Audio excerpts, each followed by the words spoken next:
Okay. नमस्ते, मेरा नाम रिजवान है। मैं बेसिकली दार्जिलिंग से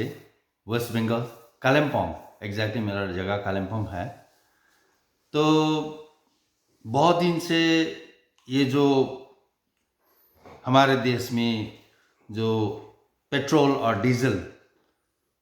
कंबस्टेबल ऑयल जिसका प्राइस एक्चुअली तो सबका प्राइस हाइक होता है, फिर भी स्पेशली ये जो ऑटोमोबाइल इंडस्ट्रीज़ या ऑटोमोबाइल सेक्टर में ये जो पेट्रोल और diesel combustible oil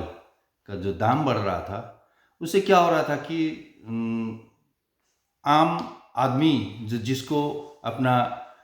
daily life में जो अपना प्रॉब्लम सॉल्व करना है, गाड़ी लेके जाना है, तो उसको क्या हो रहा था कि बजट हाई हो रहा था, तेल का दाम बढ़ रहा है, लेकिन फिर भी गाड़ी चलाना है।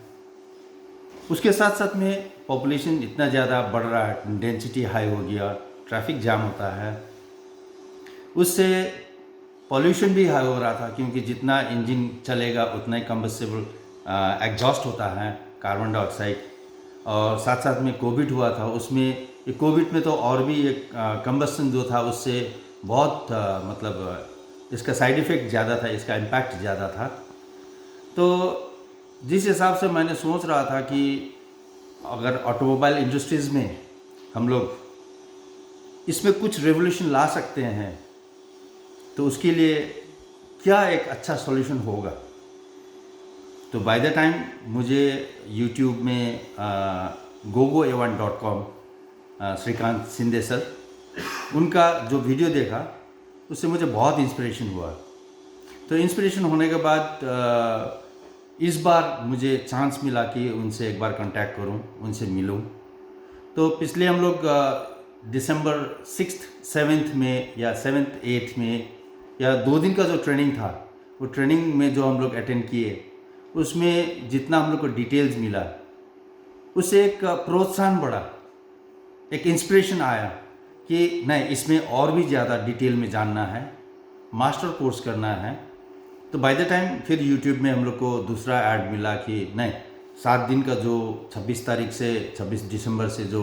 7 दिन का मास्टर ट्रेनिंग हो रहा है, तो उसमें हम लोग इनरोलमेंट लिए। उसमें आने के लिए हम लोग यहाँ पर रिक्वेस्ट किए और यहाँ पर आए। तो 7 दिन का जो ट्रेनिंग था, सबसे पहला तो मैं सर को थैंक यू सो मच बोलूँगा, इसलिए कि इनका जो ट्रेनिंग के साथ साथ जो हॉस्पिटैलिटी थे, well managed, it was really wonderful, it was really well managed. उसमें कोई भी हम लोग बाहर से आए थे, कोई अरुणाचल से आए थे, कोई केरला से आए थे, कोई छत्तीसगढ़ से आए थे, कोई यहाँ लोकल था, कोई बाहर से आए थे। तो इन सब को भी वहाँ पर रहने खाने का या बेड ठहरने का या ट्रेनिंग मैनेजमेंट में कोई किस्म का कोई प्रॉब्लम नहीं था। तो एक्चुअली मैं आया था यहाँ पर एक गाड़ी को कंबस्शन से निकाल करके बैटरी में ऑपरेशन करके ईवी कन्वर्शन करके चलाने के लिए, 2 व्हीलर हो या 4 व्हीलर। लेकिन यहाँ आने के बाद वो ट्रेनिंग जो था, ट्रेनिंग लेते लेते ही एक चीज़ हो गया कि उसमें देखा कि नहीं, सिर्फ ये तो ईवी कन्वर्सन ही नहीं, इसमें तो बहुत सारा ऐसा चीज़ है जो हम लोग मल्टी यूटिलिटी में यूटिलाइजेशन में ला सकते हैं, जो कि हम लोग का जो समाज है उनके लिए ये चीज़ बहुत लाभदायक है।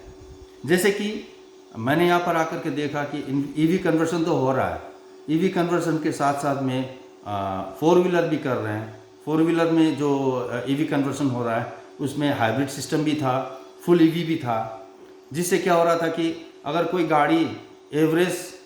मान लीजिए कि 800 सीसी टू 1200 सीसी में एवरेज अगर 15 किलोमीटर दे रहा है,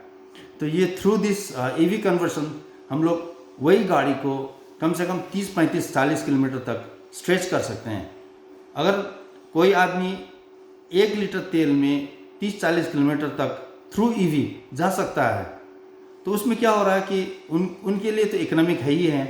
साथ साथ में पॉल्यूशन भी नहीं हो रहा है, साथ साथ में नॉइज पॉल्यूशन भी नहीं हो रहा है, और साथ साथ में इकोनॉमी में भी चेंजेस आ रहा है, क्योंकि जो एक्सपोर्ट करते हैं हम लोग पैसा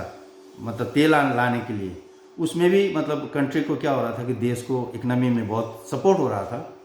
लेकिन यहाँ जो आने के बाद जो एडवांस ट्रेनिंग था, वो एडवांस ट्रेनिंग में मैंने देखा कि हम लोग बहुत सारा हम लोग के यहाँ पर ऐसा जगह है जहाँ पर इलेक्ट्रिसिटी डिपार्टमेंट वहाँ तक इलेक्ट्रिक नहीं पहुँचा है, रास्ता ठीक से नहीं बनाया है। तो इसके लिए मैंने यहाँ पर एक साधन देखा, जो साधन में हम लोग थ्रू